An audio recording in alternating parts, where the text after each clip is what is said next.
कि ऐसा कहाँ लिखा है? चुने हुए, बुलाए हुए तो बहुत हैं, परंतु चुने हुए कहाँ लिखा बता?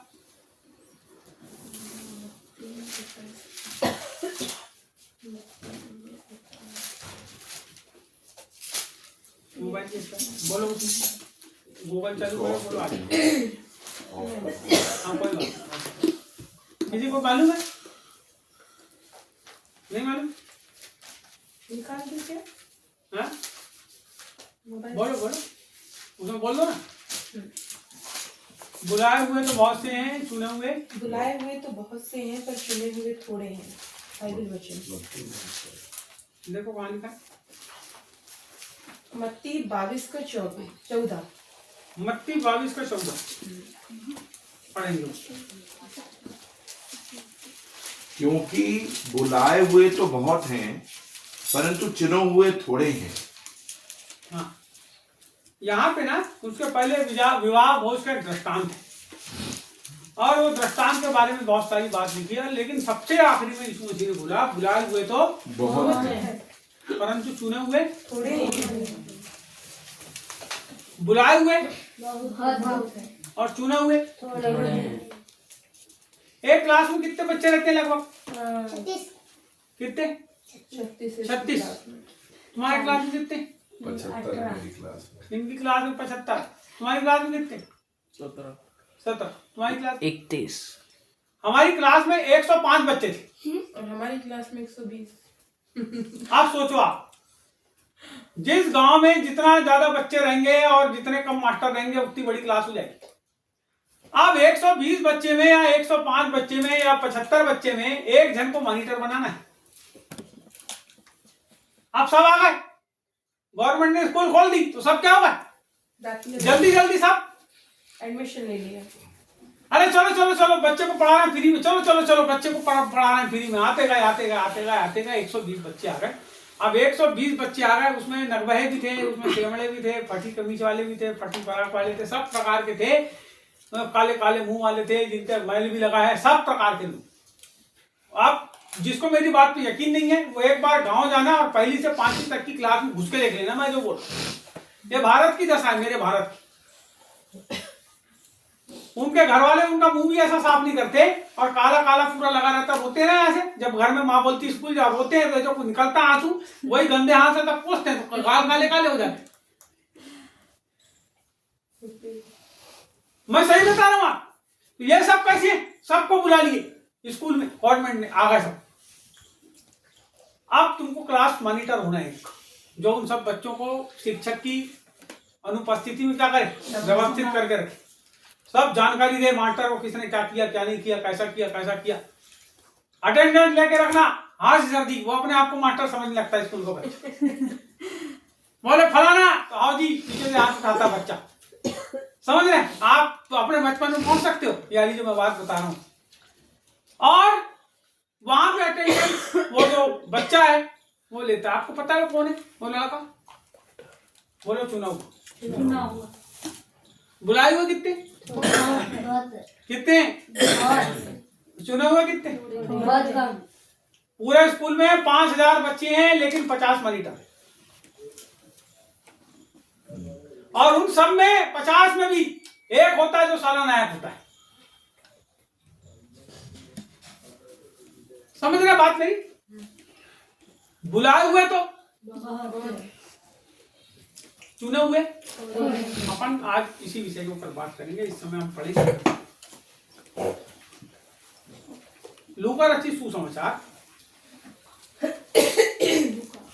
उसका 7वां अध्याय और 36 से लेकर के 42 तक।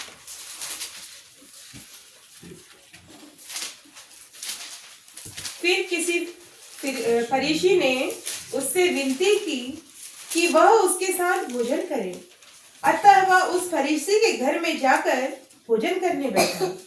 उस नगर की एक पापिनी स्त्री यह जानकर कि वह फरीसी के घर में भोजन करने बैठा है, संगमरमर के पात्र में इत्र लाई और उसके पांवों के पास पीछे खड़ी होकर रोती हुई उसके पांवों को आंसुओं से भिगोने और अपने सिर के बालों से पोंछने लगे और उसके पांव बार बार चूमकर उन पर इत्र मला। यह देखकर फरीसी जिसने उसे बुलाया था अपने मन में सोचने लगा, यदि यह भविष्यवक्ता होता तो जान जाता कि यह जो उसे छू रही है वह कौन और कैसी स्त्री है, क्योंकि वह तो पापिनी है। यीशु ने उससे उत्तर में कहा, हे समौन, मुझे तुझसे कुछ कहना है। वह बोला, हे गुरु, कह। किसी महाजन के 2 देनदार थे, एक 500 और दूसरा 50 दिनार का देनदार था। जब उनके पास पटाने को कुछ ना रहा तो उसने दोनों को क्षमा कर दिया। इसलिए उनमें से कौन उससे अधिक प्रेम रखेगा? समौन ने उत्तर दिया, मेरी समझ में वह जिसका उसने अधिक छोड़ दिया। उसने उससे कहा, तूने ठीक विचार किया है। यहाँ एक दृष्टांत बहुत खूबसूरत है और ये सच्ची घटना है। और ये पूरे विश्व पटल में जहाँ भी साहित्य मंथन होता है, जहाँ भी मंच के ऊपर लोग होते हैं, बड़े बड़े मंच के ऊपर, इस स्त्री की जो घटना है उसका बखान अन्य लोग भी करते हैं। ये बहुत बड़ी घटना है। यहाँ पे एक व्यक्ति, कैसा व्यक्ति? फरीसी। सब व्यवस्थाओं की बातों को मानने वाला, सब अच्छे से व्यवस्थित रीति से करने वाला एक व्यक्ति। फिर किसी फरीसी ने उससे विनती की कि वह उसके साथ भोजन करे, अतः वह उस फरीसी के घर में जाकर भोजन करने बैठा। फरीसी था, सदूकी और फरीसी, ये दोनों ऐसे लोग थे जो बाइबल की बातों को अक्षरशः जो है मानते थे। और ये जो फरीसी होते थे, ये फरीसी जो होते थे, ये अपने जो लोग, उनके बीच के जो लोग होते थे, उनको व्यवस्था की सब बातों को सुचारू रूप से उनको देख करके, जैसे अब मान लो ये एक फरीसी जा रहा है और सामने से, मैं बता रहा हूं, एक फरीसी जा रहा रास्ते से और सामने से कोई औरत आ रही, और यरूशलेम की गलियां इतनी चौड़ी चौड़ी, ठीक है, और पत्थर की गलियां, वहां की दीवारें पत्थर की और जमीन भी पत्थर की है, जो रोड पे पत्थर लगे वो भी पत्थर, पूरे पत्थर ही लगे थे, बड़े बड़े चौकर चौकर पत्थर। अब वो जो फरीसी है जब जा रहा है और वो जा रहा है गली के बीच में और जा रहा है, और वो स्त्री उसके पास आ गई, तो उसका चेहरा देखेगा ना? वो नहीं देखेगा। तो क्या करता था, जब वो पास में आती थी तो फरीसी अपनी आंखी को बंद करके चलता है, और चलते चलते में हो सकता है उसका सिर, उसका मुंह, उसकी नाक उस पत्थर की दीवार से टकराती। फरीसियों के जो मुंह थे वो कैसे रहते थे? घायल रहते थे। पता है आपको? वो अपनी धार्मिकता को बचाने के लिए अपनी आंख को बंद कर लेते थे। वो चाहता तो वहां खड़ा हो सकता था, लेकिन चलते ही रहता था, क्योंकि उसको लोगों को यह भी दिखाना था कि आज मैंने कोई धार्मिक काम किया। समझ रहे बात? तो ये ऐसे लोग थे जो अपने आप को धार्मिक बनाते थे। धार्मिक, धार्मिक बोलो, धार्मिक। धार्मिक। आज की तारीख में चुने हुए कितने? बहुत। और पूरे लोग धार्मिक। कैसे? धार्मिक। बोलो, धार्मिक। धार्मिक। आप धार्मिक हो? नहीं हो? धार्मिक नहीं? नहीं? आप हो धार्मिक? दो प्रकार के मसीह जगत में लोग हैं, इसको समझने आ जाए। एक बुलाए हुए हैं और एक चुने हुए हैं। तो जो बुलाए हुए हैं वो सारे के सारे लोग धार्मिक लोगों की कैटेगरी में आते हैं। कौन सी कैटेगरी? बोलो, धार्मिक लोग। धर्मी आदमी क्या करता है? दान देता है, दक्षिणा देता है, फलाना करता है, ढिमका करता है, अरे वो भूखा उसको खाना खिला देते हैं। धर्मी है ना? कौन करता है? धर्मी करता है भाई। कंबल कौन बांटता है ठंडी के समय? और ठंडी जाने के बाद उसको धार्मिकपन रहता है कि खत्म हो जाता है?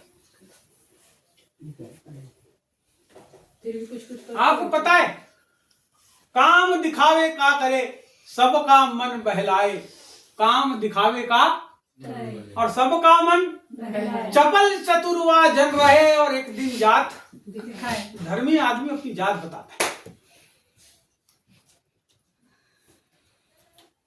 क्या जात है उसकी? बोलो धर्मी बनना। धर्मी बनना। क्या करता है? काम दिखावे का करता है, काम दिखावे। सबका मन बहल जाता है, अरे अरे बहुत धर्मी है, सबका मन, अरे चलो चलो कंबल बांट रहा है, चलो चलो चलो, अरे प्याऊ लगाया प्याऊ लगाया प्याऊ लगाया, चलो पानी पियेंगे पानी पियेंगे, ठंडा पानी ठंडा पानी। उसका स्वभाव, उसका व्यवहार धर्मी नहीं है, वो बाहरी आडंबर में धार्मिक है। प्रभु यीशु मसीह ने बोला था, तुम फरीसियों से, सदूकियों से, वो जो कहते हैं उसको मान लेना, लेकिन उनके जैसी चाल, क्यों चाल चलने के लिए क्यों मना किया? धार्मिक काम, वो बोलेंगे अरे चलो कंबल बांटते हैं, तो हाँ ले भैया मेरे तरफ से 500 रुपये ले ले, लेकिन मैं तेरे साथ ले ले, तू जाके बांट ले जा।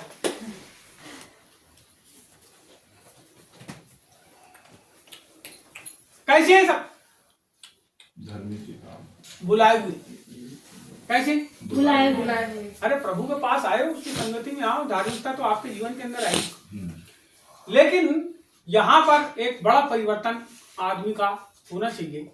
और इस कहानी में जब हम आगे बढ़ते हैं, इस स्त्री की कहानी, तो लिखा है वहां पे अंकल उस स्त्री के बारे में कि वो आई, एक पात्र में इत्र लेकर आई।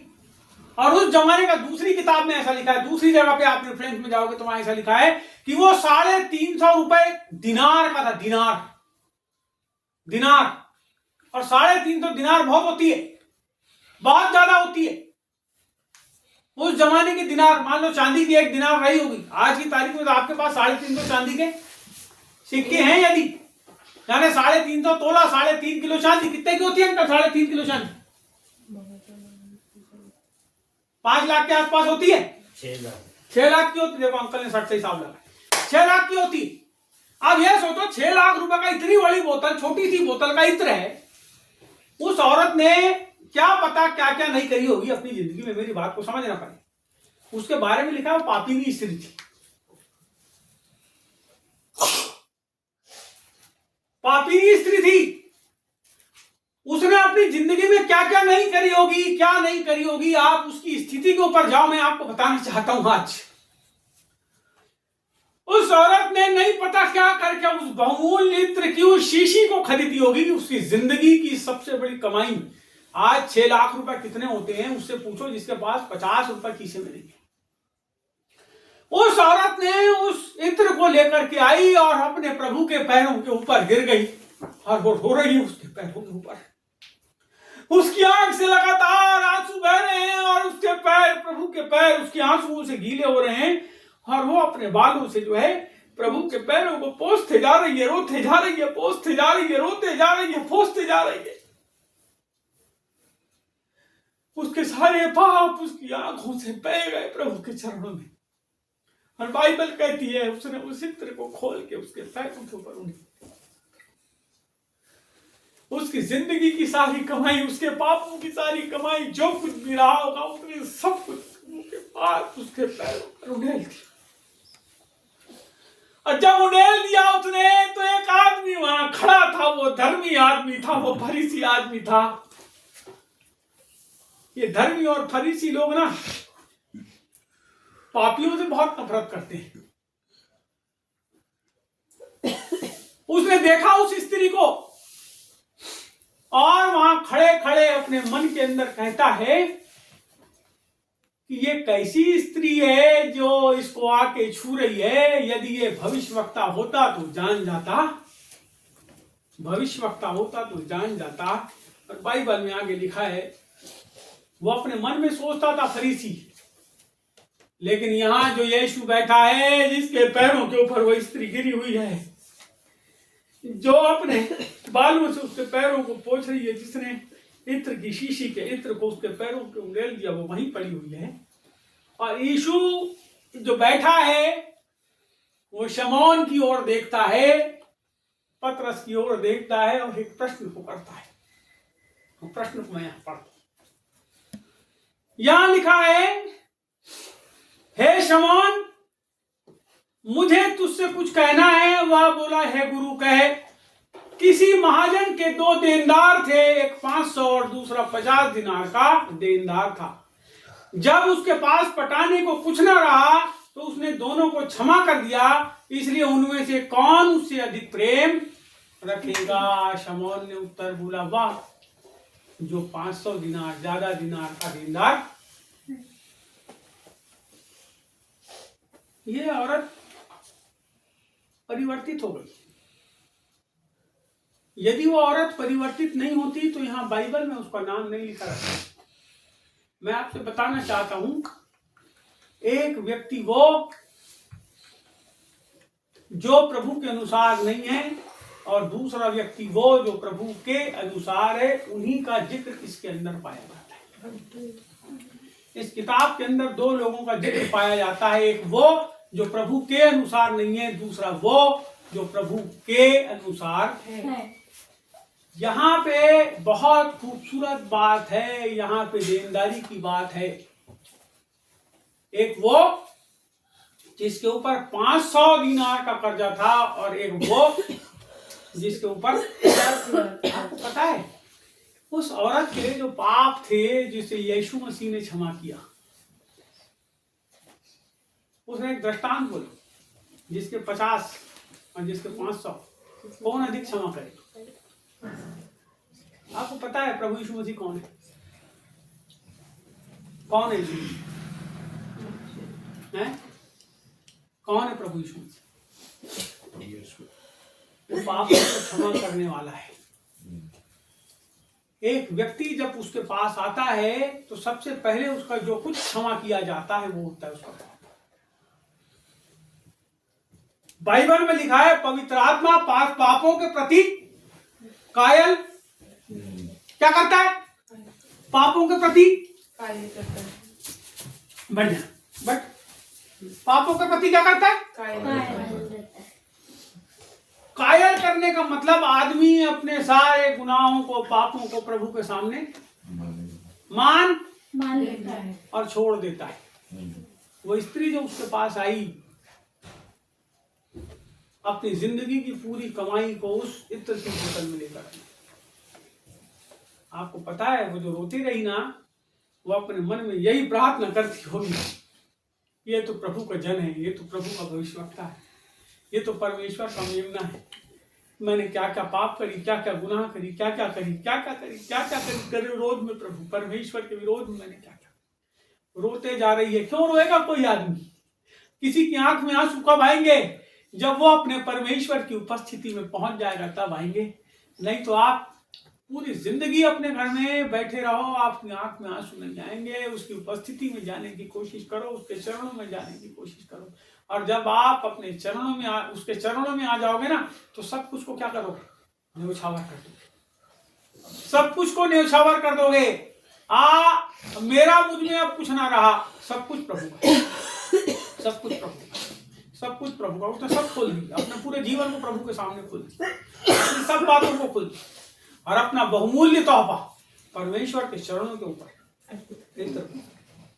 फ्रेगनेंस, उसकी सुगंध, इत्र की सुगंध उसके पैरों पे जब डाली होगी तो वो पूरा कमरा जो है वो उसकी सुगंध से भर गया होगा। लोगों के नथनों के अंदर उसकी सुगंध भर गई होगी। मैं आपसे बताना चाहता हूं, जब तक आप परमेश्वर के चरणों के निकट ना आओ, जब तक आप अपने आप को उसके चरणों से ना तोड़ो, जब तक आप अपने आप को उसके सामने ना बिखरा दो और अपने आप को बिखेर करके अपने सारे बालों को, अपने सारे कामों को, बाइबल कहती है ये जो बाल है तुम्हारे गिने हुए हैं। क्या बाल गिनता है प्रभु? काम गिनता है प्रभु। ये जो तुम्हारे काम है सबको प्रभु के सामने रख दो और अपने कामों से प्रभु के पैरों को साफ कर दो।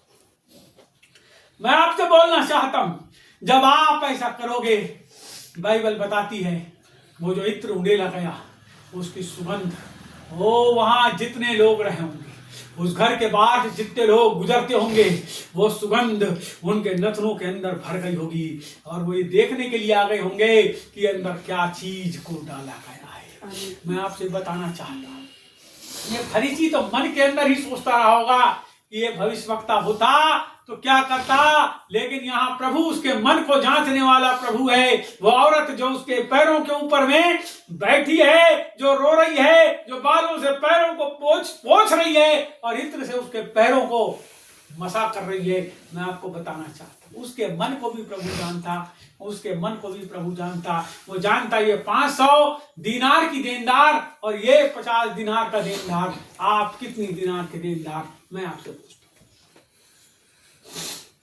कितना प्यार वो दोनों में से कोई करेगा? यहाँ पे पतरस उससे बोलता है वो जिसका ज्यादा क्षमा किया गया।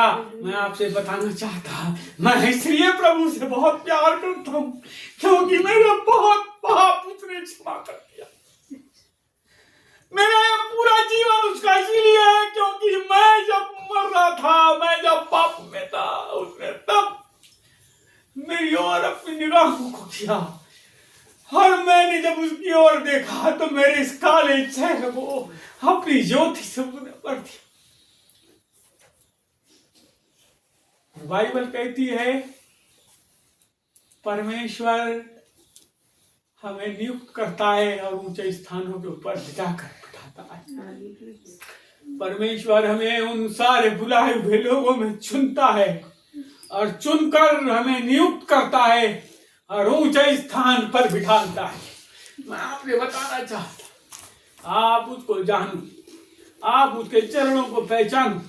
जब तक आप उसके चेहरे की ओर देखोगे आपका सिर ऐसा ऊपर रहेगा, लेकिन जब आप उसके चरणों की ओर देखोगे आपको झुकना पड़ेगा उसके पैरों के पास। जब आपको उसके पैरों को अपने बाल से पोंछना है ना, तो आपको पूरा उसके पैर तक के अपने सिर को ले जाना पड़ेगा, उसके पैरों को पोंछना पड़ेगा। किसी प्रभु के दास ने कहा था 2 प्रकार की सेवा होती है, एक हाथों की सेवा होती है और एक पैरों की सेवा होती है। मैंने परमेश्वर से कहा मेरे प्रभु मुझे तेरे पैरों की सेवा चाहिए, मेरे प्रभु मुझे तेरे पैरों की सेवा चाहिए। आज की तारीख में लोग हाथों की ओर देखते हैं, तुम्हारे हाथ से उसको क्या मिल जाएगा? किसके हाथ की ओर देखते हैं कि आशीर्वाद मिल जाएगा, आपको संपन्नता मिल जाएगी, पैसा मिल जाएगा। लेकिन मैं आपसे बताना चाहता हूं, यदि आप प्रभु के पैरों की सेवा करने चाहोगे तो आपको झुक जाना पड़ेगा, आपको लोगों की गालियां खाना पड़ेगा, आपको निकृष्ट स्थानों में उतरना पड़ेगा, तब आप परमेश्वर के पैरों की सेवा कर पाओगे, तब आपको उसके पैरों को चूमने का सौभाग्य मिलेगा।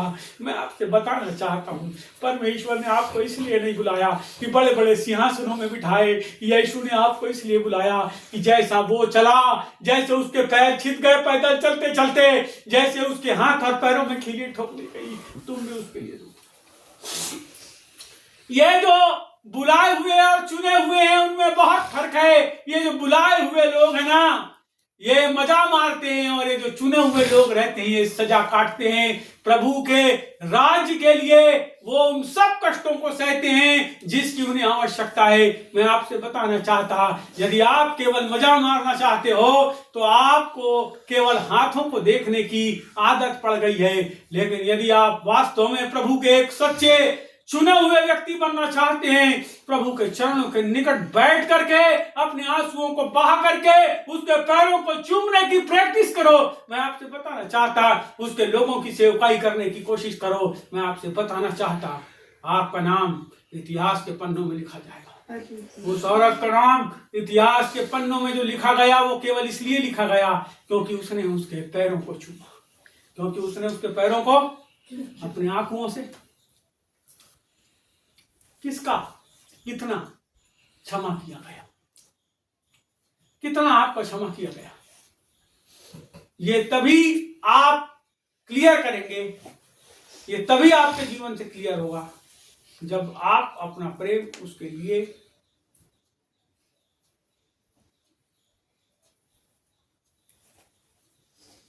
उसने प्रेम कर दिया आपसे, आप उससे कितना प्यार करते हो वो आपको दिखाना पड़ेगा। काम दिखावे का करे सबका मन बहलाए, चपल चतुरवा जन रहे एक दिन जात दिखाए।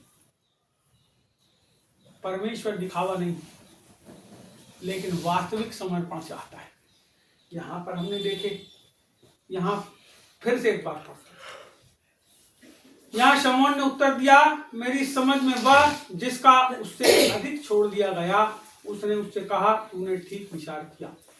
और उस स्त्री की ओर फिर कर उसने शमौन से कहा, क्या तू इस स्त्री को देखता है? मैं तो तेरे घर में आया, परंतु तूने मेरे पांव धोने के लिए पानी न दिया, पर इसने मेरे पांव आंसुओं से भिगोए और अपने बालों से पोंछा।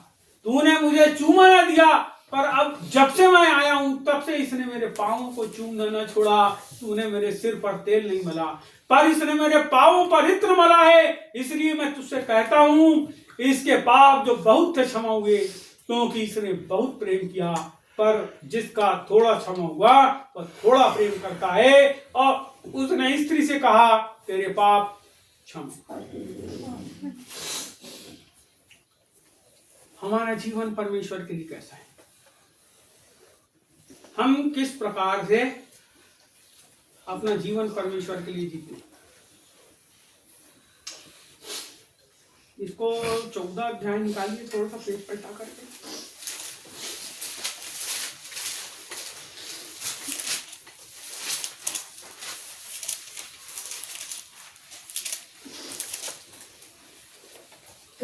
चौदह से इसका पढ़िए, 14 का 14 से लेकर 17 तक। तब तू धन्य होगा, हाँ, क्योंकि उनके पास तुझे बदला देने को कुछ नहीं, हाँ, परंतु तुझे धर्मियों के जी उठने पर इसका प्रतिफल मिलेगा। जी। उसने उसके साथ भोजन करने वालों में से एक ने ये बातें सुनकर उससे कहा, हाँ, धन्य है वह जो परमेश्वर के राज्य में रोटी खाएगा। उसने उससे कहा, किसी मनुष्य ने बड़ा भोज दिया और बहुतों को बुलाया।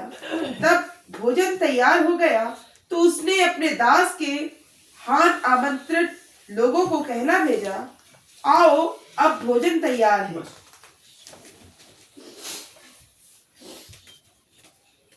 यहाँ लिखा है 12।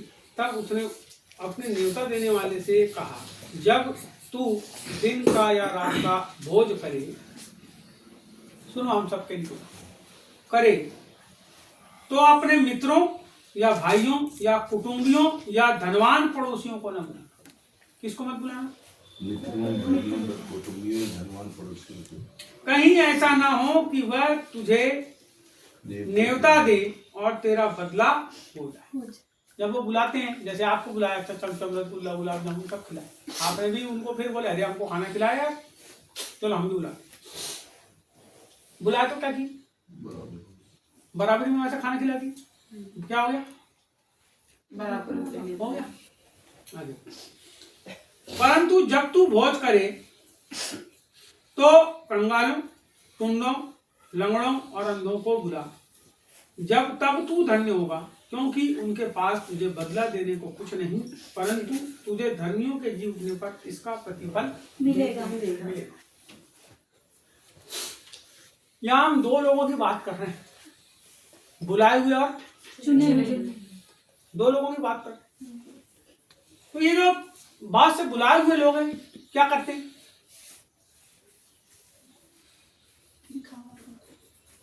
चर्च में पंखा देते हैं, देखो उस पर नाम लिखा रहता है, फलाने फलाने फर्नांडिस के द्वारा, फलाने फलानी सिंह के द्वारा, 17/12/2025। चर्च के बाहर एक प्याऊ लगा दिए, वहां लिख दिए, श्रीमती फलानी फलानी के द्वारा उनके बाप फलाने फलाने की पावन स्मृति में मधुर भेंट। और पानी जो लोग पी रहे हैं वो यीशु के नाम से नहीं पी रहे, मुर्दे के नाम से पी रहे, क्योंकि दिए उसके नाम से। ना हमारा बाप मर गया, तुम पानी पियो उसके नाम से। किसका नाम किए तुमने? मरे बाप का। अपना भी कर लिए साथ में। पंखा की हवा खाओ, नाम पढ़ते जाओ, नाम पढ़ते जाओ। कूलर की हवा खाओ, नाम पढ़ते। दरी बोले काम कर, सुधागे से दरी में नाम लिख दे, सविता बाई की तरफ से सप्रेम भेंट लिख दी उसने, धक्के से, लाल धक्के से लिख देते, दरी दे दिए। कहाँ है? बोले मंदिर में बिछाई, फलाना मंदिर, ढमका मंदिर, ऐसा मंदिर, बता रहे सब ईसाइयों के मंदिर, कहीं भी मंदिर, सब मंदिर में बिछाई। जो भी आएगा देगा, अरे सविता बाई की तरफ से भेंट। कौन है सविता बाई? कौन कौन? चलो उसके यहाँ चंदा मांगने जाते। धर्मी मालूम पड़ती है, धर्मी।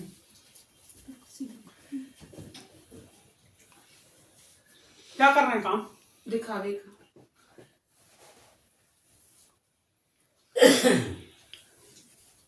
दिखावा। वो अपने आप को धर्मी बनाने की कोशिश करते हैं ऐसा करके। बाइबल में इसी में आगे लिखा है, जब ये वाली बात को पढ़ो, जब तू दान दे तो अपने सामने ढिंडोरा बोला ना, ढिंडोरा पीटने का मतलब 50,000 नाम लिख के बता दिए ना तुमने। 0/सन्नाटा, सब खत्म हो गया तुम्हारा, खत्म ही हो गया, तू प्रतिफल नहीं पाएगा, लिख दिया उसने। क्योंकि तुमने यहीं पे धर्म को, अपने आप को धर्मी साबित कर दिया ना। अब क्या करना है? करना ये है, पंखा देना है, पास्टर को चुपचाप घर में बुलाओ, सर ये 2 पंखे हमने लाए हैं खरीद के, इसको चुपचाप ले जाओ और चर्च में लिख देना गुप्त दान। केवल आपको बता रहे हैं क्योंकि आपके बगैर कोई और एंट्री ले नहीं पाएगा, और लेगा तो 50,000 लोग को बताएगा। बोलो गुप्त दान, बोलो गुप्त दान। आप तुम कैसे दोगे? हमको नहीं मालूम वो हमारे टेबल के ऊपर में सेव चूड़ा और मिठाई किसने लाया आज, हमको पता ही नहीं, लेकिन लाया है किसी ने। यही बात किसके लिए लाया? पास्टर के परिवार के लिए लाया नहीं, किसके लिए लाया? सब कोई जो प्रभु के लोग हैं, उसने अंधे, कंगड़े, लूले, लंगड़े, हम सब जो खाएंगे उसमें से, उसकी श्रेणी में आ गए, क्योंकि वो दान होगा। उसका प्रतिफल कौन पाएगा? उसी को मिलेगा, खाने वालों को मिलेगा। अरे एक आदमी कहता है सवेरे खाए और शाम को, दिन भर खाए और दूसरे दिन, जब शरीर नहीं रख रहा उसको तो प्रभु रखने वाला है क्या? नहीं, बिल्कुल। हमारा शरीर आशीर्वाद जो देता है किसी को, मालूम बाइबल में बहुत सुंदर लिखा है, यदि कोई मेरे किसी जन को मेरा जन है बोल के 1 कटोरा ठंडा, तुमको पता है प्रभु का जन कौन? बहुत थका और हारा और बहुत परेशान आदमी लगता है प्रभु का जन, जिसको आप सोचते हो कि बहुत अच्छा पास्टर है, बहुत मानसिक रूप से, शारीरिक रूप से परेशान करता बेचारा, क्योंकि वो सेवकाई करने, उसकी धुन एक ही है, पैर की सेवा करना, उसको काय की सेवा करना, बोलो पैर की सेवा। अब पैर की सेवा कैसे करो? ये कोई लड़का मेरे पैर के पास बैठा है, मेरे सिर तक हाथ पहुंचा रहे, ऊपर हाथ बढ़ा, बैठे बैठे बढ़ा, ऊपर कर हाथ, आया क्या? अब कहाँ रहेगा तेरा पैर? यहाँ पकड़ मेरे पाँव को, पैर ही टकराने बेटा, उससे ऊपर आएगा भी। प्रभु की सेवा जो लोग करेंगे उनको नीचे ही रहना पड़ेगा। जबरदस्ती यदि मंच के ऊपर चढ़ गए तो फिर दिक्कत है, वहां पे घमंड है, वहां पे फिर सेवकाई नहीं है, वहां फिर नाम प्रतिष्ठा पाने को, सुनो, वहां फिर क्या है? नाम प्रतिष्ठा पाने को करते हो तुम काम, समय बीतने पर मिटेंगे देह, नाम और काम। देह भी मिट जाएगी, नाम भी मिट जाएगा और काम भी मिट जाएगा, कोई नहीं पहचानेगा। लेकिन जब आप प्रभु के चरणों की सेवा करोगे, ये औरत के समान क्या हो जाएगा? ये देखो बाइबल में इतिहास में मशहूर हो जाएगा। जिन लोगों ने परमेश्वर की रियल सेवा करे, सुनो मैं आपको बताता हूँ, इतिहास में पूरे विश्व के लोग उन लोगों के नाम से जानते हैं कौन आदमी था वो। आपको पता है जिन लोगों ने भारत में आकर या प्रिंटिंग प्रेस की स्थापना करे, उन लोगों को लोग जानते हैं फादर ऑफ प्रेस के नाम से। वो लोग, उनका नाम है विलियम कैरी, जिसने यहाँ पे प्रिंट प्रेस की स्थापना किया, जिसने यहाँ पे कपड़ा बनाने की मशीन को लेकर के आया, उसको लोग उसके नाम से अभी नहीं जानते होंगे, लेकिन इतिहास को ढूंढोगे तो उस आदमी का नाम मिल जाएगा। ये जो बल्ब हमारे भारत के लोग लगाते हैं, यदि वो जान जाए कि कौन आदमी था, वो साइकिल जो वो चलाते हैं, वो जिस रेल में बैठ के जाते हैं और जिन ईसाइयों को गाली बकते हैं, मैं उनको बोलना चाहता हूँ, ये वो लोग हैं जिन्होंने प्रभु के चरणों की सेवा किए हैं, इसलिए उनका नाम पूरे विश्व के अंदर है। चोरी करके नाम नहीं लाए हैं, चोरी करके किसी का सम्मान प्राप्त नहीं किए, लेकिन मेहनत करे हैं, उन्होंने जी जान लगाए हैं, तब जाके उस नाम को पाए। वैसे ही परमेश्वर के लोग जो प्रभु की सेवा करते हैं, उनके आंसू बहते रहते हैं, आंसू बहते हैं। यहां पे फिर बोलता है कि जब तू भोज करे तो किसको खिला? ऐसे लोग को खिला जो तेरे को, उसका सीधा सीधा उत्तर बताता हूं, अंधे कंगले लंगड़े लूले बोलने की जरूरत नहीं। उसका मतलब यह हुआ, ऐसे लोगों को खिलाओ जो तुमको वापस लौटाने वाले नहीं। वापस जब तुम ऐसे लोगों को के लिए करते हो, आपको पता है सिंधी लोग करते हैं, वो पंजाबी लोगों के यहाँ जाओगे आप, वो पंजाबी लोग करते हैं। मैं आपको बताता हूँ, यहाँ पूरे भारत में केवल एक आदमी है और वो है पंजाबी लोग, जिसके यहाँ लंगर होता है, और वो लोग लंगर में फोकट में कोई भी जात वाला है, कोई उससे कोई धर्म नहीं पूछते, कोई जात नहीं पूछते, कुछ नहीं पूछते, और वहां नीचे जब वो आता है तो उसको जूता देता है तो जूते में फुकट में पालिश करते हैं चप्पल की। करोड़पति लोग करते हैं। हमारे घर में तो कोई चप्पल में आता, घर से बाहर निकालते हैं उसको।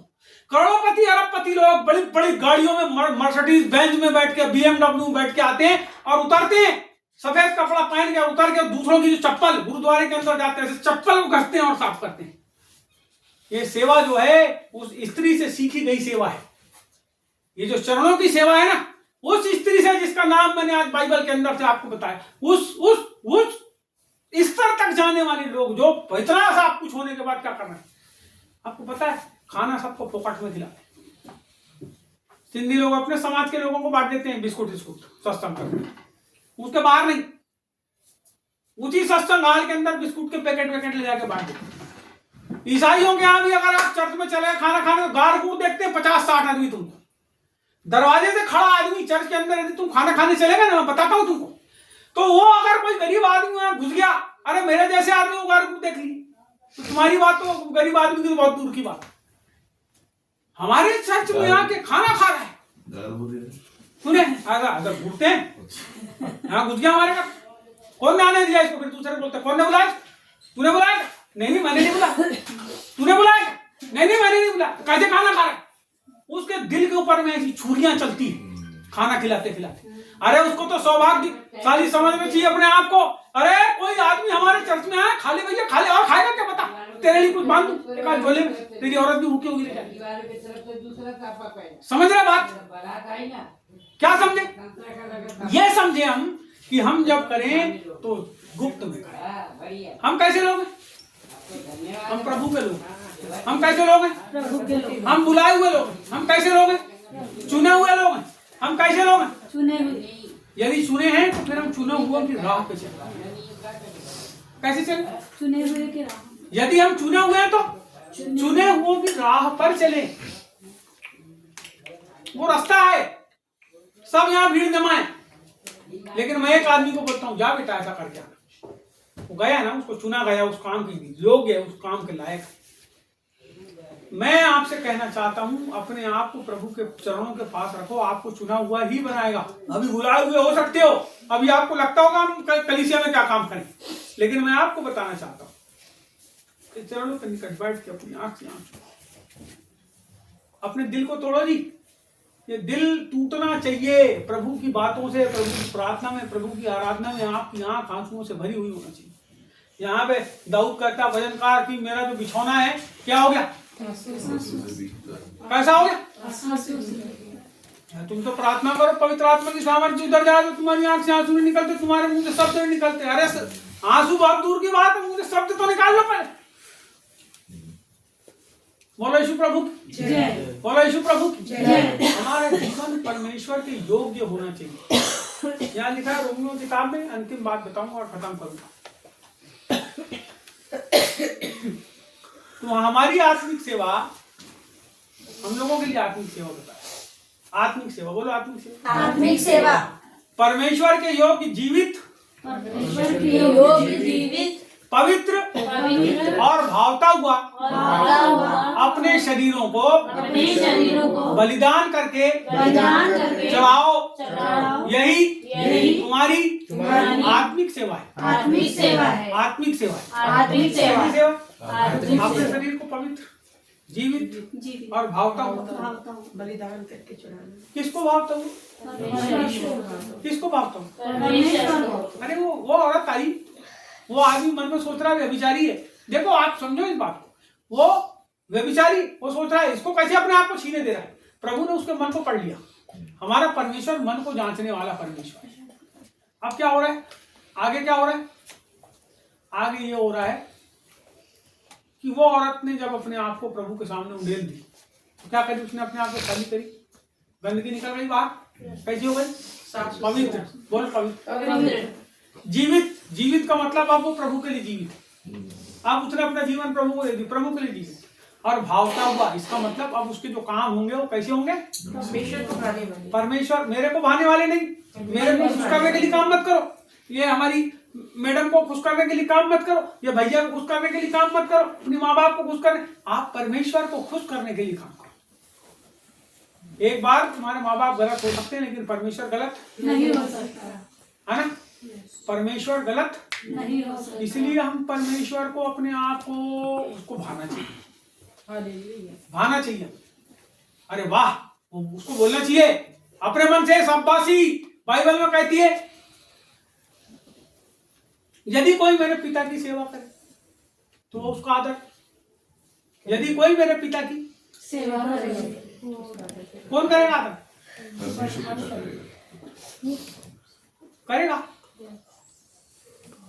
तो इसका मतलब आदर करने का मतलब वो भावता हुआ है, इसलिए आदर है, काम से ही आदर है। सुनिए मेरी बात, अच्छे कपड़े पहन के आओगे और बेकार आदमी हो तुम, कोई काम के नहीं हो तुम, अच्छे कितने भी अच्छे पहन लो तो लोग कैसे करते, झटक के रहते दूर, कितना भी अच्छा पहन लो, अरे देख फालतू आ गया। मान लो हमारे बीच में भाई था, वो नहीं आ रहा अभी, फालतू कोट वोट पहन के जाता था वहीं, क्या समझ रहे थे लोग, उनको मालूम है कोई काम का नहीं, तो आदर मिला। आप कुछ भी पहन के, बनियान पहन के चले जाओ ना जी, और काम के आदमी हो तो बोलेंगे अरे यहाँ कहाँ बैठा है भैया, चल सामने चल, टी शर्ट पहना कोई बात नहीं, चल चल चल सामने, जूता पहना चल चल कोई बात नहीं, पहन लो ना कितना भी अच्छा कपड़ा, कुछ होने वाला। तो सम्मान कौन करेगा, सम्मान कौन करेगा, आदर कौन करेगा? बोलो परमेश्वर। परमेश्वर। आपको किससे आदर होना? परमेश्वर से।